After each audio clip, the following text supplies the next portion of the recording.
We played 4 hours of Final Fantasy VII Remake, and this game are sick. From classic boss fights reimagined to a surprisingly deep combat system and beyond, Final Fantasy VII Remake is the real deal. As an only child, I led a rich inner life in my youth, and the original Final Fantasy VII blew my young mind. With its rich world building, charismatic characters, and addictive gameplay, it exposed me to not only the world of RPGs, but also, it was literally the reason I bought a PlayStation in the first place. Shout out to Santa for being a real one back in 1997. Now before we go any further, I should specify that while this will be as spoiler-free as humanly possible, if you want to go in knowing even less than Cloud does about his own past, then make like a hallucination of Sephiroth and disappear until this is all over. Recently, the fine folks at Square Enix invited me to their offices where I sat down to play approximately 4 hours of Final Fantasy VII Remake. This long-awaited game isn't just an HD remaster, it's a totally overhauled version of the classic RPG, rebuilt from the ground up. And look, I was worried too at first, but then I got the chills during the opening cinematic and all my fears just melted away. Even compared to the demo I played at E3, this is worlds better and delivers on the title's promise. Now, our demo began in the familiar confines of Mako Reactor number 1. Basically, it's a giant power plant that's fracking the literal lifeblood, called the life stream, of the planet, and it's turning it into energy. Taking control of the mysterious mercenary Cloud Strife, you join a band of eco-terrorists known as Avalanche on a mission to blow this reactor to smithereens. As the game's first mission, it's a fairly on-rails experience meant to introduce you to many of the game's core mechanics, including its redesigned battle system, which is markedly different from the original turn-based system. So basically, Final Fantasy VII features a real-time combat system that should feel pretty familiar to anyone who's played a modern action RPG. But as you attack your enemies, you build up your ATB, or active time battle gauge.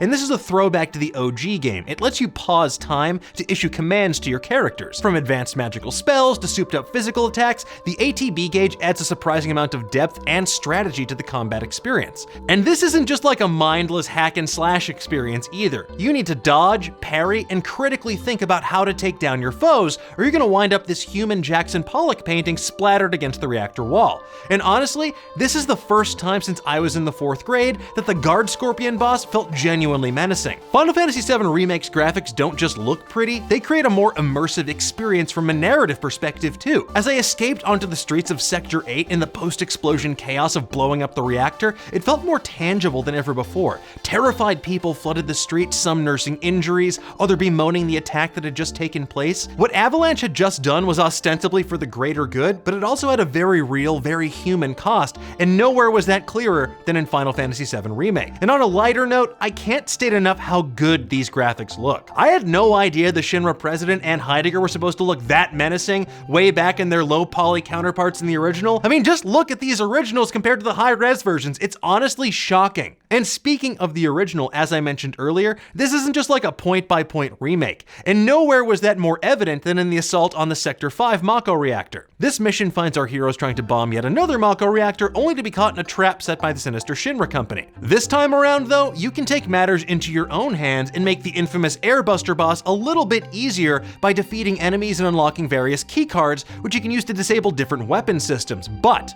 you have to choose wisely because there's way more weapons than there are keycards, so it's really gonna vary depending on what you disable when and why. There's also a lockpicking minigame that nearly made me want to throw my controller across the room, but then again, what RPG doesn't have at least one of those? The result of the reimagined experience is a mission that feels completely different than it used to, and one that rewards exploration in a unique way. Plus, I can already picture how the speedrunning community is gonna try and optimize this fight, but that's like a level of galaxy brain gameplay that's honestly far beyond me. What I do know for sure is that Final Fantasy VII Remake was incredibly fun, and the worst part was when I had to stop playing for the day. Gorgeous graphics, thoughtful gameplay, and a killer story make this an absolute must-play for both longtime fans and newcomers alike. Here's hoping the final product is just as good when it finally drops on April 10th, 2020.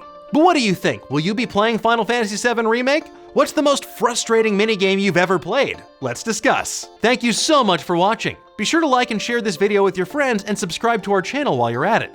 And until the next time that you never skip leg day, remember to join us at Nerdist.com. Kinda scary, huh?